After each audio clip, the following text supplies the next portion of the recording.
capítulo e os versos de 9 a 12. Convido a igreja a se colocar de pé, aqueles que puderem, para que façamos a leitura do texto.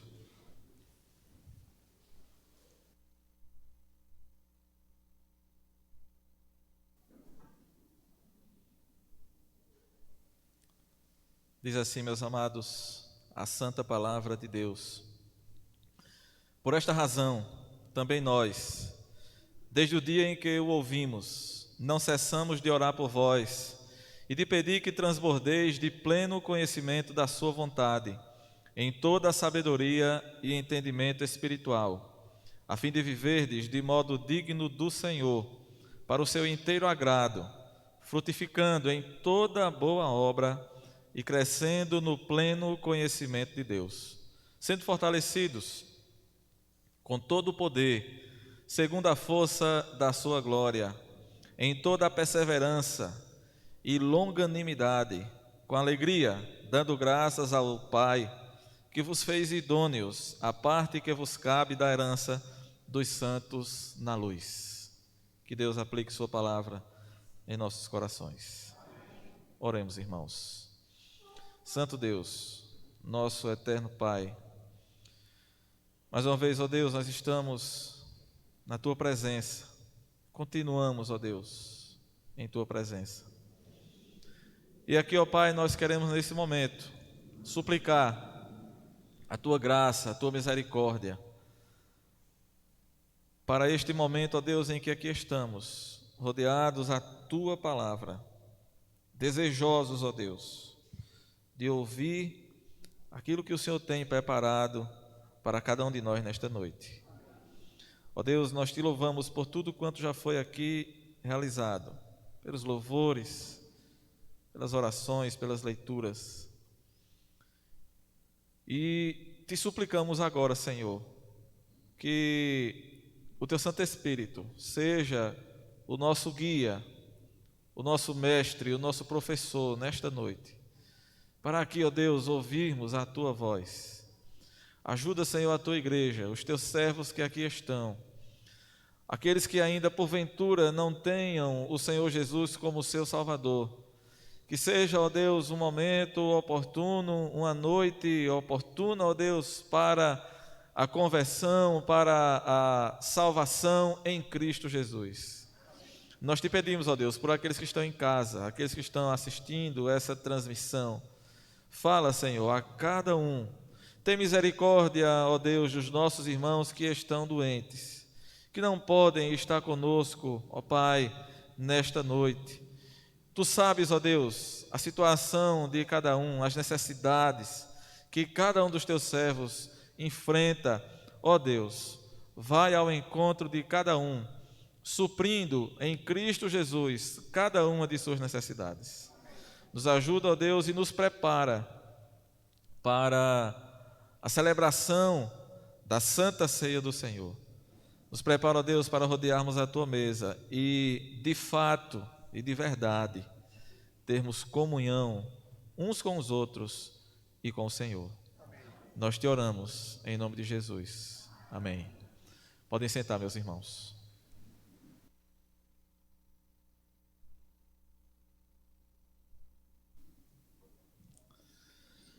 Meus amados, nós estamos mais uma vez diante desse texto, no qual o apóstolo Paulo apresenta suas orações pela igreja de Tessalônica, pelos irmãos tessalonicenses. E nós temos muito a aprender com este ensino, com esta passagem, esse relato aqui do apóstolo Paulo. Nós vimos, irmãos, que nós temos uma dificuldade para orar. A Escritura nos diz que nós não sabemos orar como convém. O apóstolo Paulo, escrevendo aos Romanos, capítulo 8, versículo 26, ele nos diz isso. E nós temos o exemplo dos discípulos que, certa feita, o procuraram o Senhor Jesus e disseram a Ele: Senhor, ensina-nos a orar. Está registrado lá no Evangelho de Lucas, no capítulo 11, no primeiro versículo. E nós já vimos, irmãos, como Deus tem bênçãos maravilhosas para nos dar. Nós vimos que Deus quer nos dar muitas bênçãos, mas nós precisamos buscá-lo. Nós precisamos aprender o poder, o resultado de uma vida de oração. E, meus amados irmãos, nesta noite nós queremos pensar com os amados sobre como nós podemos nos apropriar desses benefícios que uma vida de oração pode nos trazer. O apóstolo Paulo fala de plenitude. Ele diz que nós precisamos ser plenos de conhecimento, de entendimento. Ele diz no versículo 9 que nós precisamos transbordar de pleno conhecimento da vontade de Deus. E nós precisamos ser plenos em sabedoria e, diz o apóstolo, em entendimento espiritual. Meus amados, quem de nós não gostaria de ter essa plenitude? Nós vivemos numa época de uma competitividade muito grande. No mercado de trabalho, cada um que busque se qualificar, cada um que busque se aperfeiçoar, porque de outra forma, o que é que vai acontecer? Vai ficar para trás. Se você não se qualifica, se você não se aperfeiçoa, você vai ficar para trás. Virão outros mais qualificados, mais aperfeiçoados do que você e vão tomar o seu lugar. É assim que funciona. Agora, meus amados, na vida espiritual não é diferente. Por isso o apóstolo Paulo, quando ora por aquela igreja, quando ora por aqueles irmãos, ele pede para que aqueles irmãos possam, ele pede a Deus, para que aqueles irmãos possam transbordar de pleno conhecimento da vontade de Deus, da sabedoria de Deus e do entendimento espiritual. Observe, meus irmãos, que depois de falar da necessidade de conhecer a Deus, de conhecer a plenitude da vontade de Deus, Paulo ensina àquela igreja e também a nós o meio de chegar a esse conhecimento. E Paulo diz que é através de sabedoria e entendimento espiritual. São os critérios, meus amados, que Paulo nos aponta, nos apresenta para que a vontade de Deus seja conhecida por nós. E nós precisamos, irmãos, estar a cada dia, a cada momento da nossa vida, lutando contra as nossas vontades.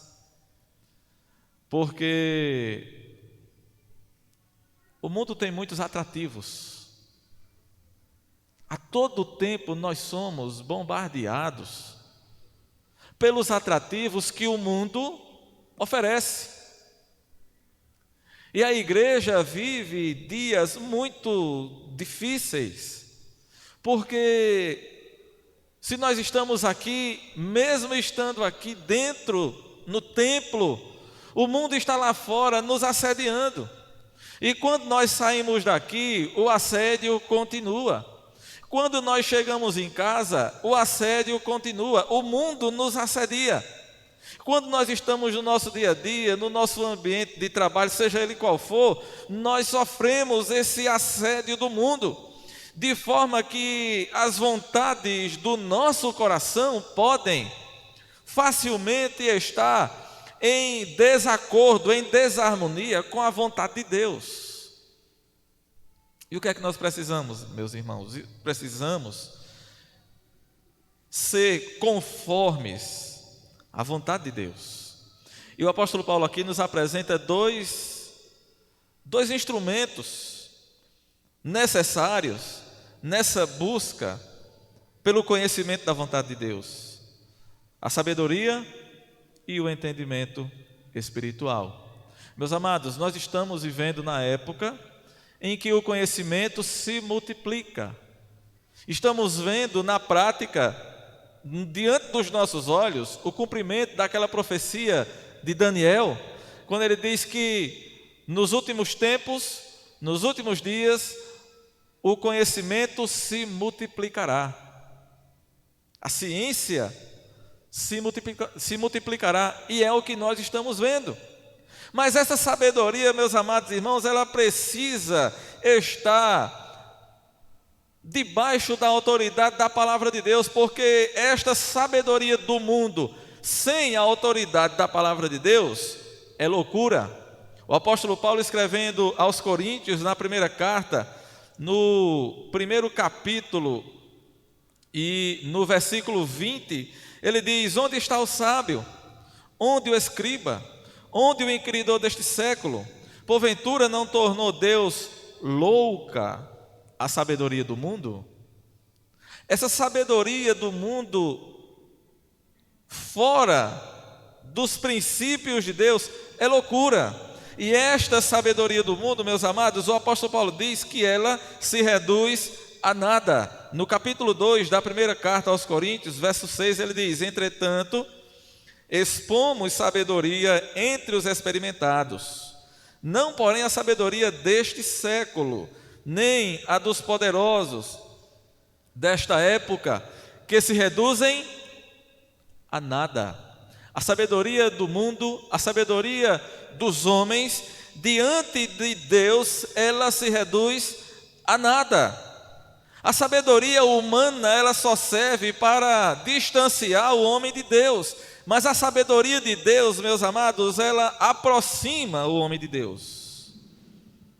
A sabedoria do mundo exalta o homem, mas a sabedoria de Deus glorifica a Deus, exalta ao próprio Deus. A sabedoria do mundo conduz à perdição, mas a sabedoria de Deus conduz à salvação. Essa é a verdadeira sabedoria. Mas Paulo também nos diz que nós precisamos de entendimento espiritual. Observe que ele diz que nós precisamos viver nessa busca em toda sabedoria e entendimento espiritual. Precisamos entender. Observe, meus amados, a sabedoria fala da revelação de Deus para nós. O entendimento espiritual, ele aplica a revelação de Deus em nossa vida. Portanto, meus amados, quando Paulo pede a Deus sabedoria e entendimento espiritual em favor daquela igreja, em favor daqueles irmãos, o que Paulo está pedindo, na verdade, é que eles possam entender as grandes verdades de Deus e que desta forma eles possam aplicar essas verdades na sua vida. Meus irmãos, é isso que eu e você precisamos: sabedoria e entendimento espiritual. Sabedoria para conhecer, entender a vontade de Deus, e o entendimento espiritual para aplicar a vontade de Deus na nossa vida. Qual é a nossa maior dificuldade, meus irmãos?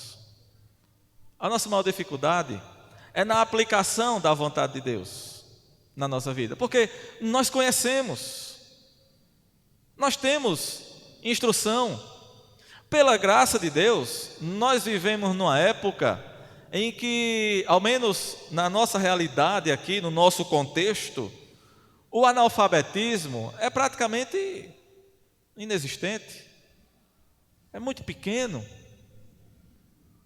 O mundo já viveu épocas em que o índice de analfabetismo era na casa dos 98%.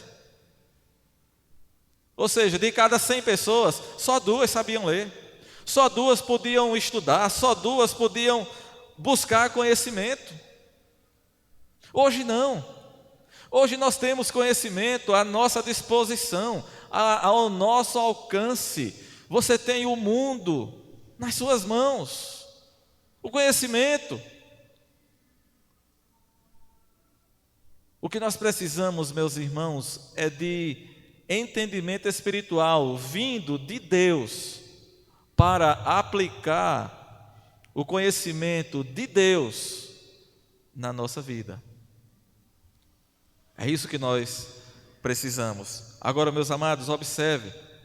Paulo nos ensina que nós precisamos combater o engano com esse conhecimento de Deus. Observe que ele nos mostra qual é o propósito desse conhecimento. Esse conhecimento que nos é dado mediante uma vida de comunhão com Deus, mediante, irmãos, uma vida de oração. Observe, nós falamos no sermão anterior que Deus tem riquezas para nos dar, prosperidade, não financeira, mas espiritual, para nos dar. É esse o nosso objetivo aqui. A nossa linha de desenvolvimento é essa. Deus, Ele tem riquezas maravilhosas. Como diz o cantor sacro, riquezas 1000 Jesus me deu. Deus tem riquezas 1000 para nos dar. E como diz o outro cantor, nós temos 10.000 razões para agradecer as riquezas que Jesus tem para nos dar. Mas, meus amados irmãos, nós só poderemos nos apropriar dessas riquezas através de uma vida de comunhão com Deus. E isto começa, meus irmãos, por uma vida de oração. E Paulo diz que nós precisamos desse entendimento com um propósito para combater o engano. Observe o versículo 10. Ele diz assim: a fim de viverdes de modo digno do Senhor, para o seu inteiro agrado, frutificando em toda boa obra e crescendo no pleno conhecimento de Deus, sendo fortalecidos com todo o poder, segundo a força da sua glória, em toda a perseverança e longanimidade, com alegria, dando graças ao Pai, que vos fez idôneos à parte que vos cabe da herança dos santos na luz. Irmãos, observe, nós precisamos estar atentos para não sermos levados, não sermos enganados pelos falsos ensinos, pelas heresias, pelos ensinos distorcidos da palavra de Deus. Paulo estava enfrentando uma situação específica no seu tempo. Aquela igreja de Colossos, ela enfrentava uma situação específica na sua época, no seu tempo, no seu contexto. Eles enfrentavam uma heresia específica. E quando nós lemos a carta toda, nós vamos entender melhor isso. Paulo está combatendo aqui, está orientando aqueles irmãos para que eles possam resistir a um falso ensino que se espalhava e se espalhou naqueles primeiros séculos ali de desenvolvimento da igreja. Uma heresia chamada gnosticismo, que consistia em apontar para o conhecimento, e observe, irmãos, não é à toa que Paulo aqui então fala sobre a necessidade daqueles irmãos de pleno conhecimento, sabedoria e entendimento espiritual. A heresia que se espalhava na igreja, e se espalhou de fato nas igrejas durante os 3 primeiros séculos, ela dizia que o homem poderia chegar à perfeição, à plenitude de sua própria perfeição, através de um conhecimento próprio, mas era um conhecimento baseado não na palavra de Deus, não no conhecimento de Deus, mas fundamentado nas filosofias humanas. E isso afastava a igreja, afastava os crentes do verdadeiro conhecimento de Deus. Então é isso que Paulo diz: olha, o que vocês precisam é transbordar do pleno conhecimento. E que conhecimento é esse que Paulo está falando? O pleno conhecimento de Deus, não é o conhecimento do mundo. É contra esse conhecimento que Paulo está lutando aqui. Ô meus irmãos, mas e nós, nos nossos dias? Nós temos essa mesma necessidade? Nós enfrentamos esse mesmo tipo de problema? Será que nós enfrentamos um perigo de sermos levados, enredados por um conhecimento falso, um conhecimento mundano? Observe, irmãos, quando você conversa com algumas pessoas, se você conversa com alguém, pessoas com um determinado nível de conhecimento, um determinado nível de estudo, você pode ter dificuldades. Observe, meus irmãos, não estou dizendo que o estudo é coisa ruim. Não é coisa ruim. É bom e é importante para todos nós o desenvolvimento, o aprendizado, os cursos das universidades e os cursos de especialização, enfim. Mas nós não podemos nos afastar do conhecimento de Deus, porque a academia, e quando eu digo a academia, eu estou pensando no meio secular. A academia está totalmente desviada das verdades de Deus. Nós ficamos muito felizes quando o nosso filho passa no vestibular, quando ele consegue uma vaga no Enem, através do Enem, quando ele consegue ingressar numa universidade. Que coisa boa, que maravilha! Mas você talvez não tenha ideia do risco que o seu filho está correndo. Os meus irmãos aqui, jovens que estão na universidade, os que concluíram recentemente seus cursos, os que estão cursando, sabem o que eu estou dizendo. Tem professor na universidade que, quando ele descobre que o aluno tal é crente, aquele ali perdeu a paciência, perdeu o sossego para o resto do curso. E o professor vai fazer de tudo para desvirtuar a fé dele. Isso é real, meus irmãos. Isso é real. Isto é o que acontece hoje.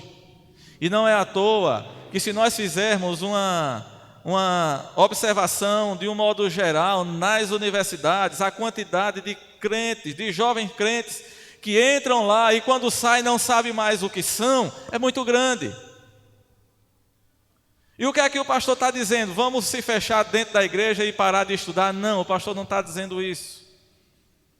Mas o pastor está dizendo e apontando para a necessidade dos nossos jovens, das nossas crianças, dos nossos filhos serem devidamente preparados para esse mundo, que ele é cruel, esse mundo do conhecimento, o mundo da sabedoria humana. Ele é perverso, ele ataca sem pena, sem dó e sem piedade.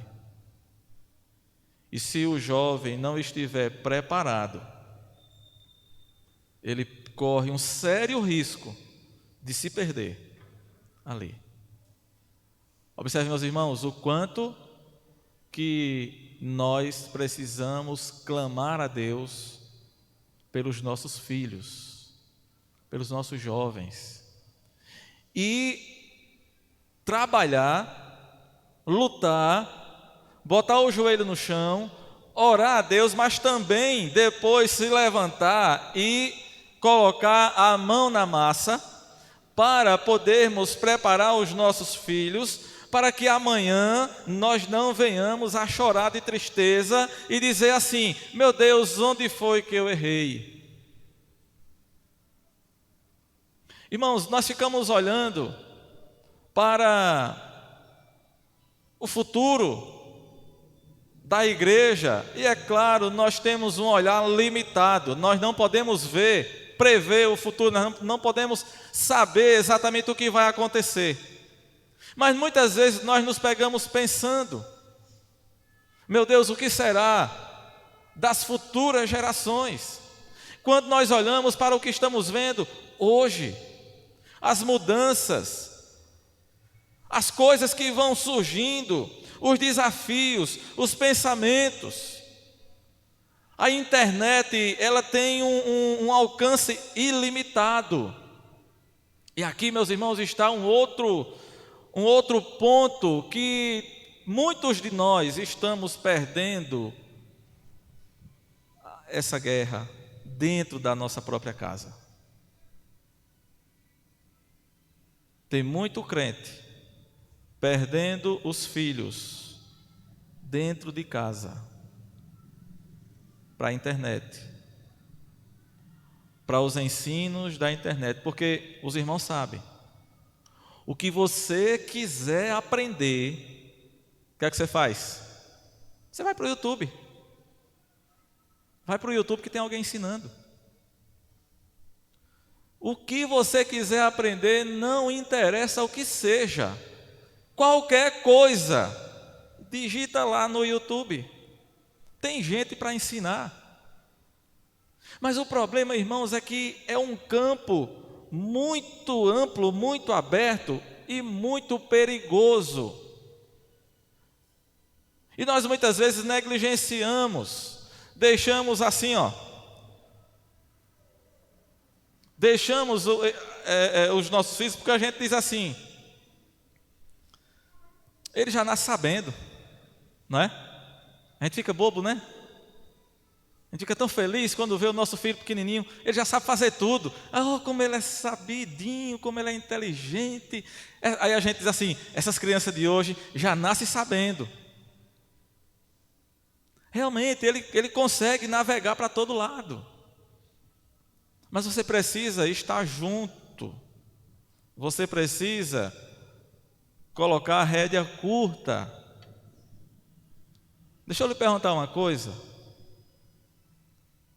Você teria coragem de soltar o seu filho que aprendeu a andar? Ele já sabe andar. Ele vai para todo lugar que ele quer, ele já aprendeu a andar. Você teria coragem de soltar o seu filho para andar num campo minado? Você sabe o que é um campo minado? Os países que sofreram na guerra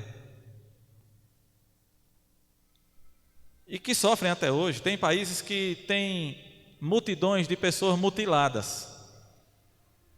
A pessoa vai andando e pisa numa mina, a mina explode, a pessoa ou morre ou perde os membros inferiores, fica mutilada. Você teria coragem de deixar seu filho andar sozinho por um campo desse? A internet é um campo minado, meus irmãos. É um campo minado e nós estamos deixando os nossos filhos andarem sozinhos nesse campo minado.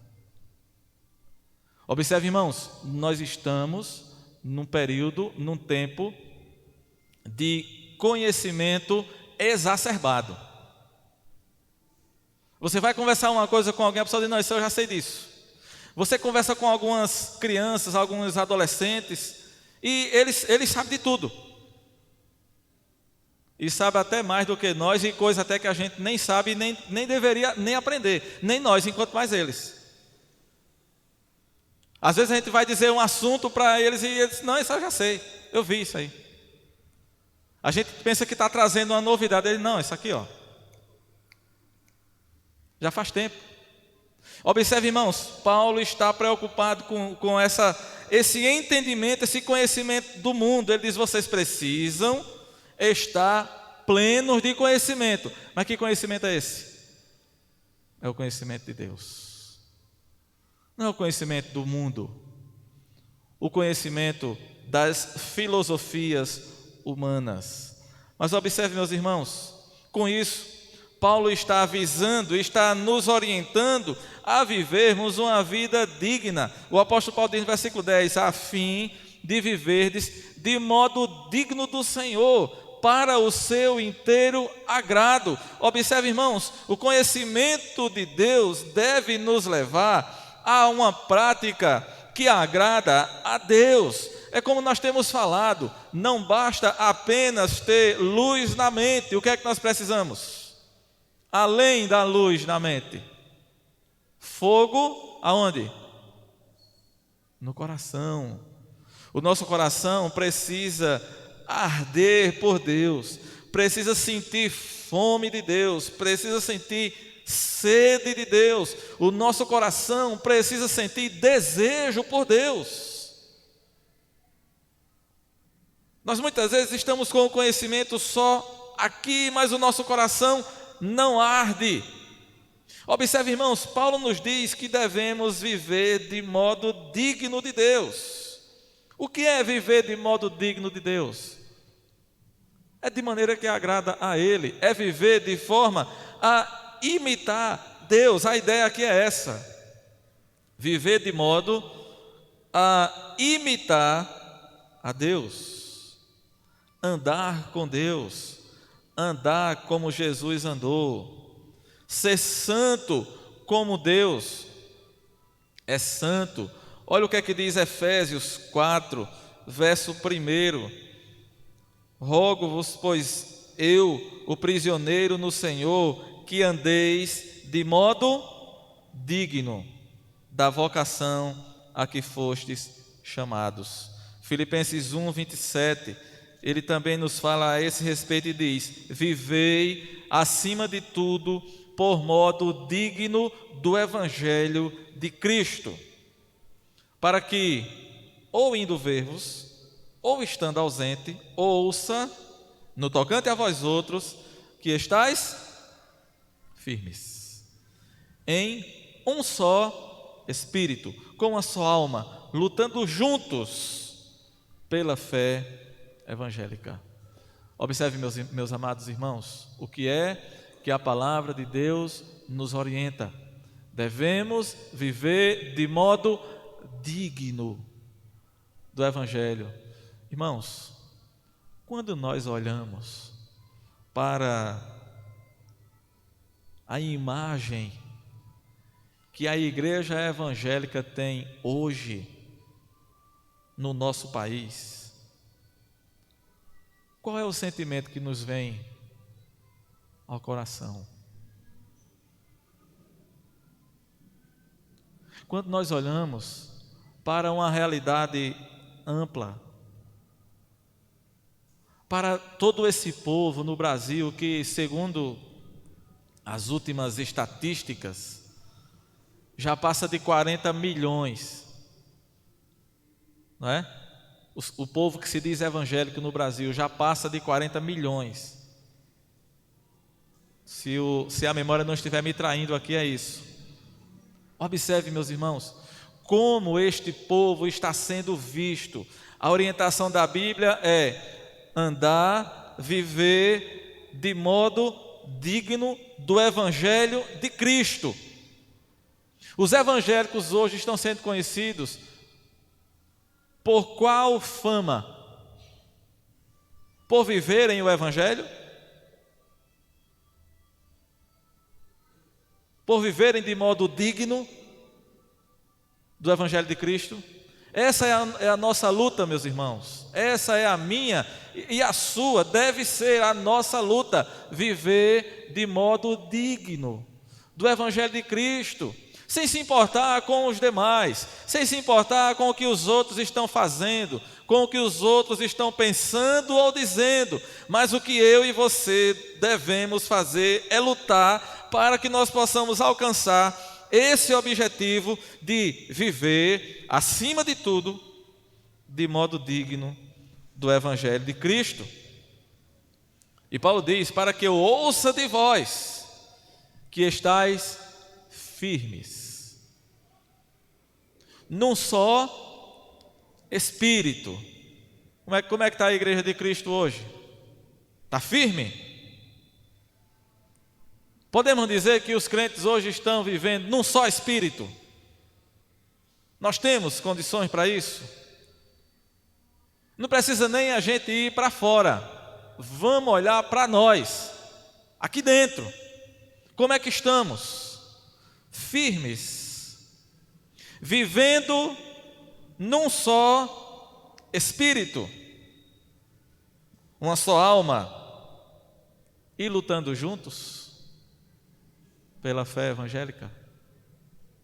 É a reflexão que nós precisamos fazer. Agora observe,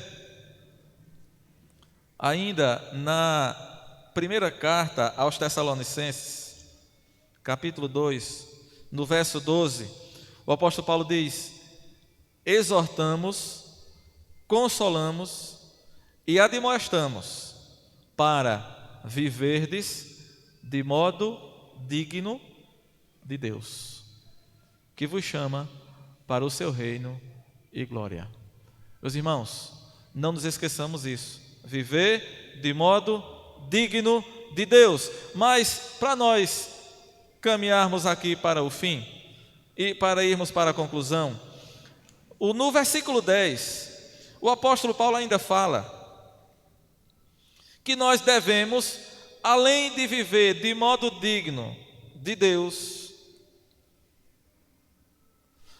para o seu inteiro agrado, observe, viver de modo digno de Deus para o seu inteiro agrado. O apóstolo Paulo nos aponta ainda uma outra questão aqui. Ele diz que nós devemos fazer o quê? Frutificar. Frutificando em toda boa obra e crescendo no pleno conhecimento de Deus. Mas observe, ele nos diz que nós devemos frutificar em toda boa obra. Observe, meus irmãos, a nossa vida deve gerar frutos. Boas intenções e belas palavras não são suficientes. Não bastam. O cristão deve apresentar bons frutos. O que é que diz o hino 450 dos Salmos e Hinos sobre isso? Ele faz uma pergunta para nós, e seria bom que nós pudéssemos refletir nessa pergunta. Ele diz assim: tu queres fruto ao céu levar ou folhas só apresentar? Como é que vai ser? O que é que você tem para apresentar a Deus? Você tem frutos? Ou só folhas? Observe, meus irmãos, a união do crente com Cristo, ela é confirmada pelos frutos. Veja o que nos diz João 15 e o versículo 8, palavras do Senhor Jesus. João 15, 8 diz assim: nisto é glorificado meu Pai, em que deis muito fruto. Em que deis muito fruto. E assim vos tornareis meus discípulos. Irmãos, aqui não tem segredo. Jesus está dizendo: nisto é glorificado meu Pai. Em quê? Em que deis muito fruto. Observe, irmãos, que tudo para Deus é muito, é pleno. Quando Paulo fala lá em Colossenses, no conhecimento, ele diz que é o conhecimento pleno, é transbordante, é uma vida plena. E Jesus diz o quê? Deus é glorificado quando nós damos muito fruto. Aí Jesus diz: se vocês fizerem isso, então vocês serão de fato meus discípulos. Para sermos discípulos de Jesus, nós precisamos frutificar. Guarde isso no seu coração. Para ser discípulo de Jesus, você precisa frutificar. E como é que eu frutifico? Vivendo de forma que agrada a Deus. Eu não estou dizendo que todo mundo tem que ser pastor, que todo mundo tem que ser pregador, que todo mundo tem que ter algum ofício na igreja, algum ministério na igreja. Não é isso, meus irmãos, mas é vivermos de modo digno de Cristo, vivermos de modo que agrada a Deus. Vivendo assim, meus irmãos, nós estamos frutificando. E veja que essa questão dos frutos, ela é muito importante e muito séria na nossa vida, porque Jesus nos fala sobre isso também lá em Mateus, no capítulo 7, e a palavra de Jesus aqui é dura. Mateus 7, no verso 15, Jesus diz assim: acautelai-vos dos falsos profetas, que se vos apresentam disfarçados em ovelhas, mas por dentro são o quê? Lobos devoradores. Aí ele diz no verso 16: pelos seus frutos os conhecereis. Veja, como é que você conhece uma árvore que você vê? Pelo fruto. Quando você vai passando na estrada e você vê uma árvore cheia de caju, você sabe que aquilo ali é o quê? É um cajueiro, né? Não pode ser uma mangueira, ela tem caju. Quando você vai passando no outro lugar e você vê uma outra árvore cheia de jaca, você sabe que aquela árvore é o quê? É uma jaqueira. Ela não pode ser um coqueiro, porque ela tem jaca. Jesus está dizendo: pelo fruto se conhece a árvore. Basta que as pessoas olhem de longe e, vendo o fruto, sabe que árvore é aquela. Irmãos, não se engane não. Não se engane. O mundo está olhando para nós. As pessoas estão olhando para você. E elas sabem, as pessoas sabem, que tipo de fruto eu e você estamos dando. O mundo sabe. As pessoas sabem. Tem muita gente, meus irmãos, aí fora, que nunca vai entrar numa igreja evangélica, que não vai parar para ouvir uma pregação, mas está olhando para você, está olhando a sua vida. Tem muita gente que o único contato que terá com Cristo é através de você. Tem muitas pessoas, e muitas vezes até pessoas na nossa família, perto de nós. Ou você não tem gente na sua família? Eu tenho na minha. Você deve ter gente na sua família que você chama para vir para a igreja e ele não vem. Você deve ter gente na sua família que nunca veio aqui, mas ele está olhando para você. Ele sabe quem você é, e ele conhece o tipo de crente que você é. Ele sabe. Pelos frutos se conhece as árvores. E isso não se aplica só para a família, isso se aplica para todo lado. Para os vizinhos, para os amigos, para os colegas de trabalho, qualquer pessoa com quem nós nos relacionamos. As pessoas nos conhecem pelos frutos. E Jesus diz, verso 17: toda árvore boa produz bons frutos, porém a árvore má produz frutos maus. Não pode a árvore boa produzir frutos maus, nem a árvore má produzir frutos bons. E o mais drástico, irmãos, está aqui no verso 19. Isso aqui é drástico. Toda árvore que não produz bom fruto, o que é que acontece com ela? Ela é cortada e lançada no fogo. Toda árvore que não produz bom fruto será lançada ou cortada e lançada no fogo. Entenda uma coisa, meu amado, você é uma árvore. Nessa metáfora de Jesus aqui. Cada um de nós aqui, não importa a idade, não importa o tamanho, não importa nada. Você está aqui, ou até mesmo você que está ouvindo, que está assistindo. Você é uma árvore. E Jesus está dizendo, você deve produzir bom fruto. A árvore que não produz bom fruto, o que é que acontece com ela? Será cortada e lançada no fogo. Pense nisso, medite nisso e tome uma decisão na sua vida. Que fruto você quer apresentar a Deus? Que fruto você tem, melhor dizendo, que fruto você tem para mostrar a Deus? Observe que a Bíblia nos diz qual é o fruto que nós devemos apresentar a Deus. Para concluir, Gálatas 5, verso 22, é um texto muito conhecido dos irmãos. Veja se você se enquadra nele. É para nós isso aqui. Isso aqui não é para os outros, não. É para mim e para você.